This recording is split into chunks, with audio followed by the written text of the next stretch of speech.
mañana con 8 minutos, 9 con 8, en esta semana súper corta, por decirlo de alguna manera. Seguimos con nuestros contactos, nos vamos al centro del país. Está la senadora Carolina Goich en línea 9 con 9 acá en Punta Arenas, 8 con 9 en Santiago o en la quinta región. Le voy a preguntar a la senadora por dónde anda. ¿Cómo está, senadora? Un gusto de saludarla, buenos días. Muy buenos días, Mauricio. Un gusto para mí saludarte como siempre los miércoles, pero también a todos los que nos están siguiendo y escuchando. ¿En Santiago? ¿Ya se va a la quinta? En Santiago, en un ratito más parto a Valparaíso. Ya. Primero tenemos una presentación que vamos a hacer junto a dirigentes de agrupaciones oncológicas, porque queremos plantear un aumento en el impuesto al tabaco, al alcohol, a las azúcares, que nos parece que es una buena vía de recaudar ingresos y poder financiar parte de la ley del cáncer. Así que vamos a hacer esa propuesta y ahí partimos a Valparaíso. ¿Sigue siendo el cigarro y el alcohol no tan caro como en otros países en Chile, senadora? Efectivamente, y cuando uno ve sobre todo en el caso del tabaco, que está demostrado que genera cáncer, uno dice, si necesitamos hoy día recursos para financiar nuestra propuesta, el Plan Nacional de Cáncer, oye, ahí hay una fuente de ingresos que además lo que busca es que ojalá la gente deje progresivamente, ¿no es cierto?, de ir consumiendo tabaco, también alcohol en forma excesiva. E incluso, como te digo, hoy día hay una propuesta respecto del consumo de azúcares, que está demostrado las enfermedades que te genera después. Pero nuestro punto central está puesto sin duda en el tabaco. Ya, van a apuntar al tabaco, perfecto, pero el tema del azúcar es un veneno, dicen muchos, ¿no? El azúcar es otro veneno más, igual como el alcohol, que tiene mucho azúcar, como el tabaco, como las drogas, etcétera. Algunos lo catalogan sencillamente de una droga más, el azúcar. Y ya ha tenido mucho reparo respecto de las empresas que obviamente producen o tienen productos relacionados con el azúcar. Y este tema de los sellos fue de gran polémica. Colocar nuevamente este tema sobre la mesa va a provocar más polémica aún, seguramente. Yo imagino que hay parte de la industria azucarera o de las azúcares o de los alimentos con mucho azúcar que no van a estar muy de acuerdo con que le suban los impuestos o aumentar los niveles de protección respecto de el consumo de azúcares. Pero hay que ver cómo ha sido la experiencia de la ley de etiquetado. Y es una experiencia que nos piden que llevemos a otras partes del mundo, a otros países para poder implementarla, y uno conversa desde lo cotidiano, el cómo la gente ha ido tomando más conciencia de los alimentos que da y sobre todo de los alimentos que damos a nuestros hijos. Y aunque a veces era molesto, ¿no es cierto? Ya es molesto decir, oye, tanto sello, pero tomamos conciencia y eso es lo importante, porque finalmente tiene que ver con el cuidado de la salud. Y algo más importante aún, Mauricio, es que las empresas también empezaron a mejorar la composición de sus alimentos. Eso implicó que podías hacerlos igual de ricos, con menos azúcar, con menos sodio, con menos daño para la salud. Así que yo creo que hay una ley que si bien genera polémica inicialmente, que por supuesto toca intereses, si aquí están los intereses de las grandes empresas de por medio, pero lo que a mí me interesa resguardar es la salud de las personas. Y en materia de cáncer, hay algo que hemos señalado desde el primer día desde que el presidente firmó el proyecto. O sea, el presupuesto que tiene asignado hoy día la ley del cáncer son 54 millones de pesos al año. 54 millones, solo 54, que están destinados a implementar el Registro Nacional de Cáncer. Pero nosotros necesitamos en esto recursos que permitan efectivamente garantizar que se va a implementar la red de centros oncológicos que se plantea, que vamos a poder aumentar la cobertura en el caso de tratamientos de alto costo que hoy día no están cubiertos o cánceres que no están en el auge. Así que lo que estamos planteando con fuerza esta semana es, ya terminamos de tramitar prácticamente todos los artículos de la ley de cáncer, fortalecimos la atención primaria, en términos regulatorios, fortalecimos la Comisión de Cáncer, que es la que va a supervigilar el cumplimiento del plan, pero no podemos terminar la tramitación si el gobierno no pone más recursos sobre la mesa para garantizar el cumplimiento del Plan Nacional de Cáncer fundamentalmente. 54 millones de pesos es nada para el combate contra el cáncer, es un chiste. Usted lo ha dicho, es un chiste. Ese es el informe financiero que tú puedes buscar en la página del Senado. Entonces, valoramos mucho la firma del presidente porque nos permitió tramitar la ley que hacía años veníamos peleando, ¿no es cierto? Pero esto tiene que ser con recursos porque si no, es letra muerta finalmente. ¿Qué cree que va a pasar respecto de la reforma de pensiones que ha estado en la palestra, senadora? Y sale Fuachaín, salen dirigentes, sale el presidente de la bancada, la DC Asensio, diciendo que tienen acuerdos con el gobierno y al otro día sale un representante del gobierno, el propio ministro, diciendo que esos acuerdos no son tan así.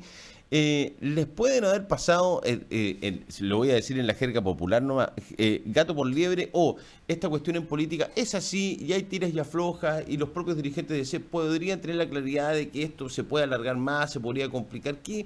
Porque la sensación de la gente es decir, chuta, parece que la DC se equivocó o lo tenía claro que finalmente estos acuerdos no iban a ser de tal como se dijeron, porque un día la DC dice una cosa y al otro día el gobierno dice otra. ¿Cuál es su visión, senadora? Sí, mira, a mí me sorprende cómo se van construyendo realidades que no son. La gente piensa que ya está aprobada la reforma previsional. No es así. Lo que se aprobó es la idea de legislar. Y yo creo que si uno le pregunta a cualquier persona desde el sentido común y le pregunta si necesitamos hacer una reforma a las pensiones en nuestro país, y obvio que sí, si es un tema que no resiste. O sea, no enfrentar hoy día el problema es simplemente acrecentarlo y no hacerse cargo de los jubilados que hoy día tienen pensiones de miseria. Entonces, a mí me parece muy bien que la democracia cristiana en esto no se pierda. Si nosotros legislamos para el país y no estamos de acuerdo con esa oposición que niega todo, solamente porque el proyecto viene de un gobierno que no es de mi signo, entonces se vota en contra. Eso no es lo que nosotros dijimos respecto de nuestro rol de oposición. Aquí lo que hacemos es aprovechar una discusión que tenemos que hacer para, sí, hacer una buena reforma. Y en eso el proyecto que presentó inicialmente el gobierno no es un buen proyecto, lo dijimos con todas sus letras, e hicimos propuesta. Y nuestra propuesta pasa por tener un sistema mixto donde efectivamente tú tengas una alternativa a la AFP, y por eso era tan importante el compromiso del gobierno de decir aquí se van a acoger. Una vez que se apruebe la idea de legislar, cuando trabajemos en detalle la ley, se van a acoger propuestas de la oposición. El que sea este ente fiscal, que además ahí, perdóname, me parece inaceptable que el ministro de Hacienda salga matizando lo que había comprometido, y tanto es así que al día siguiente el ministro Monkeberg tuvo que también clarificar que efectivamente esto es un ente fiscal que va a administrar el 4% y no van a ser las AFP. Ahora, esta es una discusión que recién comienza, Mauricio. Entonces, si el gobierno finalmente no cumple, lo que se hace es votar en contra. Y ahí queda, y el gobierno tendrá que dar explicaciones. Pero es el gobierno el que tiene que explicar. No en este caso la democracia cristiana, que lo que hemos permitido es hacernos cargo del principal tema que tenía que abordar este gobierno. Que fuera quien gobernara. Yo recuerdo el tiempo de campaña, todos nos decían, bueno, ¿cuál es su propuesta en materia previsional? Porque así como en el gobierno pasado fue el tema de educación con Bachelet, no había duda que el tema principal para abordar era el tema previsional. Senadora, ¿usted no cree de verdad que la DC tendrá que dar explicaciones si dentro de estos 4 o 5 puntos que llegaron a un acuerdo, una negociación, no los cumple el gobierno y la DC queda un poco atrás mano o tratando de dar explicaciones? Va a tener que explicar un poquitito aquello, ¿no? Pero en ese es el gobierno el que tiene que explicar, y en ese caso lo que se hace es se vota en contra. Entonces ahí es donde, yo repetirlo con toda claridad, hoy día se aprobó la idea de legislar y se empieza a trabajar un proyecto que es prioritario para la gente, y nosotros hemos puesto el acento en ni un peso más para las AFP, el cómo se mejoran las pensiones ahora y las pensiones de la clase media, no solo el pilar solidario, y además la mejora del pilar solidario, por supuesto que eso sea por descontado, es algo que todos van a aprobar. Entonces, ¿sabes qué? Yo veo algunos de los partidos de la oposición y a los parlamentarios de oposición que ahora empiezan a hacer propuestas. Eso es posible gracias a lo que hizo la democracia cristiana.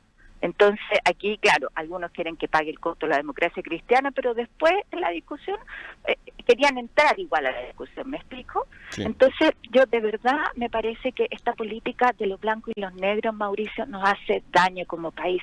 O sea, la política del todo o nada, o estás conmigo o estás en contra. No, si lo que necesita Chile, lo que necesita también nuestra región, lo que necesitan los pensionados, son acuerdos, es capacidad de diálogo, de sentarse a la mesa, de no pensar en el minuto de fama en la tele, sino, oye, como responsablemente nos hacemos cargo de los problemas del país.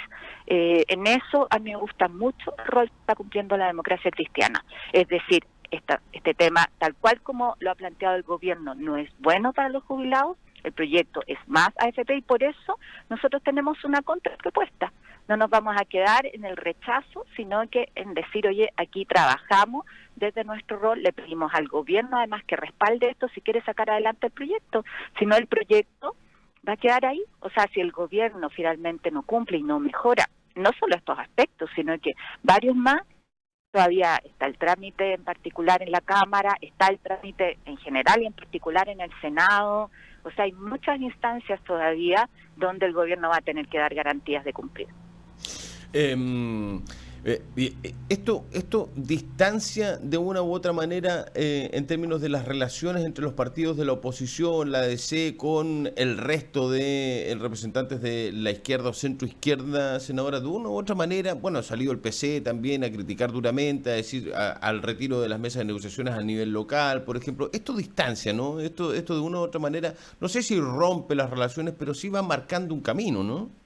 Pero es que yo creo que es fundamental sincerar qué queremos. O sea, si hay algunos partidos de oposición que lo que esperan es que la democracia cristiana siempre vote en contra de los proyectos de gobierno, obvio que no va a resultar. Si no se trata de eso, nadie podría pedir eso. Lo que hemos hecho es analizar cada uno, y tú viste con admisión justa cómo nuestros diputados votaron en contra, un muy mal proyecto donde además no tiene sentido legislar, que es muy distinto a lo que pasa en materia de pensiones. Hoy día respecto del sistema de admisión se pueden hacer mejoras, ajustes, siempre se puede, pero no es necesaria una legislación nueva para un sistema que lo que buscaba era terminar con la posibilidad de seleccionar injustamente a un niño en materia educacional, de acuerdo a la capacidad de pago de su familia. ¿Sí? Y ahí estuvimos todos como tabla, dijimos que no, en esto no tiene sentido. Pero en materia previsional sí, en materia tributaria también, a propósito de cómo mejoramos la situación de las pymes, de las regiones en financiamiento, de los adultos mayores, que muchos van a quedar excluidos de pagar contribuciones. ¿Te fijas? Pero yo creo que hoy día a la política también le hace falta esta mirada más de acuerdo país. Yo insisto sobre eso, porque creo que si no, lo que hacemos es quedarnos estancados y dejamos de responder a las familias que quieren que avancemos, que es lo mismo que hacemos en materia de ley del cáncer, cuando yo reconozco al gobierno que respalda una propuesta de oposición, el cómo también en estas otras materias somos capaces de poner sobre la mesa y avanzar durante estos 4 años en lo que la gente está esperando. La quiero cambiar de tema. Voy a ir a Mina Invierno para preguntarle dos cosas. La primera, por mi parte, respecto de si tiene información sobre el Tribunal Medioambiental de Valdivia, que va a decidir si finalmente se levanta esta prohibición de hacer tronaduras bajo los 100 metros de profundidad a la Mina Invierno, o cuándo más o menos podríamos tener humo blanco. Y me cuelgo de esta mismo que le estoy planteando y me voy a redes sociales, porque hay también trabajadores de Mina Invierno que han escrito mientras estamos conversando, queriendo saber cuál es su visión respecto, o su postura respecto de el futuro de Mina Invierno, o cómo ve a la empresa, lo que podría suceder de aquí en más. Y me preguntan también, que le pregunto a usted si sigue creyendo en la reconversión laboral. Dicen, están preocupados porque desde la misma gerencia de la misma empresa se había hablado a fines de mayo respecto para tomar algunas decisiones. Acá mismo los trabajadores dicen, estamos a días de fin de mes y de que despidan a más trabajadores de la mina. Esto sería justamente cuando termine el 5.º mes de este año 2019, senadora. Sí, yo no tengo información adicional de la que conocemos públicamente respecto a la decisión del Tribunal Ambiental. Además, es un ámbito donde uno no puede incidir, así que yo espero solamente que se resuelva sin ninguna presión, con los antecedentes técnicos sobre la mesa, en forma consecuente.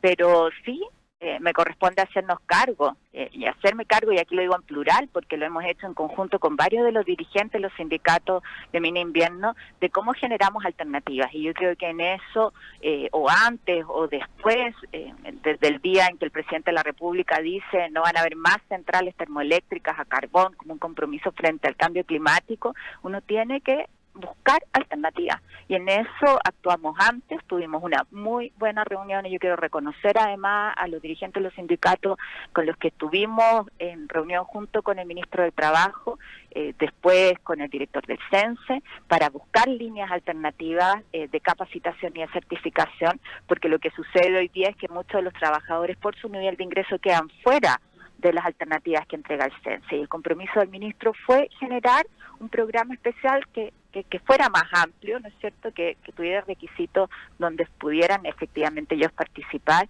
y es hacerse cargo no solamente de quienes ya han sido despedidos, sino de lo que va a pasar a futuro y actuar desde ya. En eso yo lamento a algunos que quieren cuestionar una reunión donde ni siquiera participaron y que además tienen ánimo constructivo, desde diferencias que incluso hemos tenido en el pasado, pero entender que aquí lo que hay que priorizar es cómo generamos fuentes de ingreso para las familias y cómo actuamos anticipadamente, y no después cuando ya es más tarde.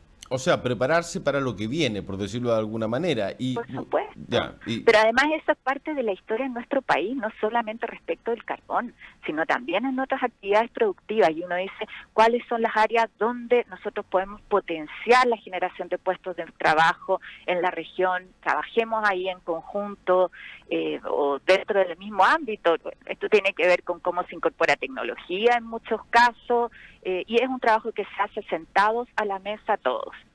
Tanto las autoridades, en este caso del Ministerio del Trabajo, del CENSE, los dirigentes, y yo feliz de colaborar en esta línea también como parlamentario. Ha salido a la palestra en los últimos días, incluso se llamó a un punto de prensa por parte del CODEMA, el Comité de Defensa por Magallanes. Ramón Vargas estuvo conversando con nosotros, o intentamos conversar con Ramón Vargas el día viernes de la semana pasada. Ha tratado a la gente que está, no sé si en contra, sino que postulando temas medioambientales respecto de mina invierno y de la salmonicultura como pseudoambientalista. Usted también ha salido a la palestra en estas conversaciones, por cierto, por parte de las personas de CODEMA y de otras personas, por cierto. ¿Cuál es su visión? ¿Cuál es su interpretación respecto de esta aparición de CODEMA, por ejemplo, a la palestra? Y además, ¿cómo va el tema de la salmonicultura, que está directamente relacionado, senadora?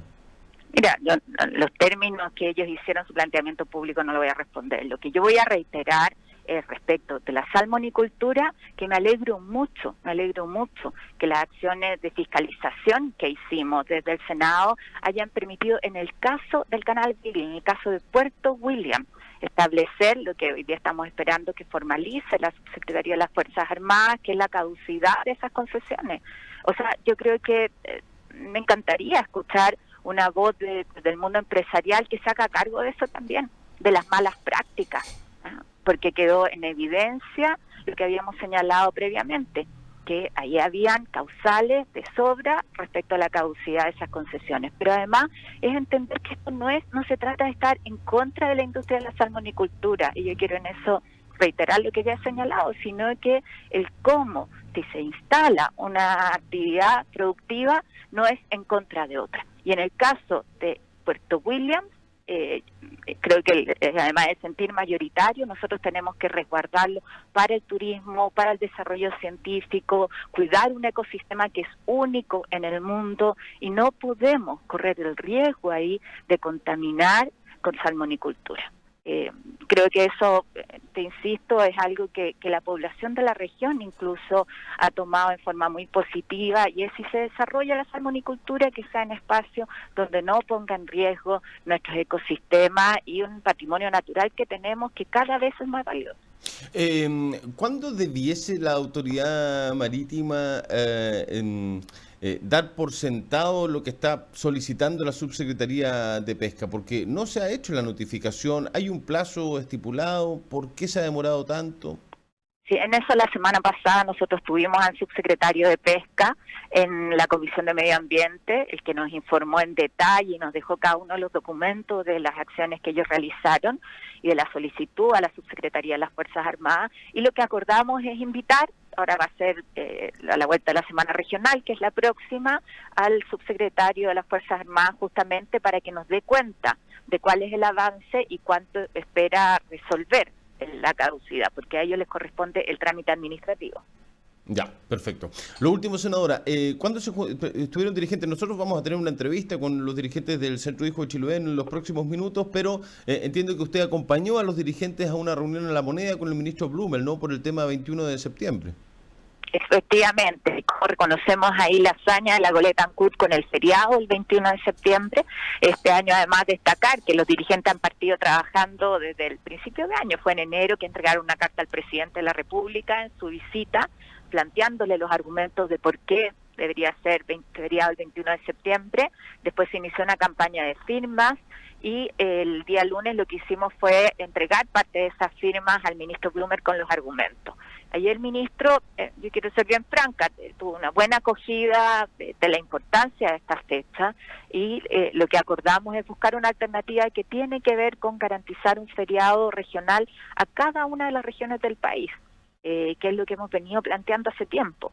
Lamentablemente el año pasado no contamos con el apoyo del gobierno oportuno para eso. Y esperamos trabajar ahí una propuesta que tiene que ver también con los días festivos que hay en nuestro país, que permita que haya humo blanco. Yo no tengo ningún problema en buscar esa alternativa, pero lo que sí le pedimos al ministro Blummer es que si no se generaba un acuerdo sobre eso, queríamos su compromiso de que este año, al menos por este año, sea feriado, que es algo que ya hemos tenido en la región. El feriado permanente sin duda requiere de esta modificación legislativa más amplia que contemple feriados para todas las regiones, pero en el caso de Magallanes ya tenemos el precedente. Entonces lo que no queremos es que vuelva a pasar lo que sucedió el año pasado, ¿no es cierto?, en que nos dijeron, oye, no hay proyecto, no se presentó a tiempo, cuando eso era mentira. El proyecto estaba sobre la mesa con tiempo suficiente. Senadora Carolina Goich, un gusto conversar con usted a esta hora de la mañana. Buena jornada. Muchas gracias, muy buen día. Chao, buen día. 9:29, pausa. Ya volvemos para hablar de este y otros temas con la gente del Centro de Hijos de Chiloé desde Santiago.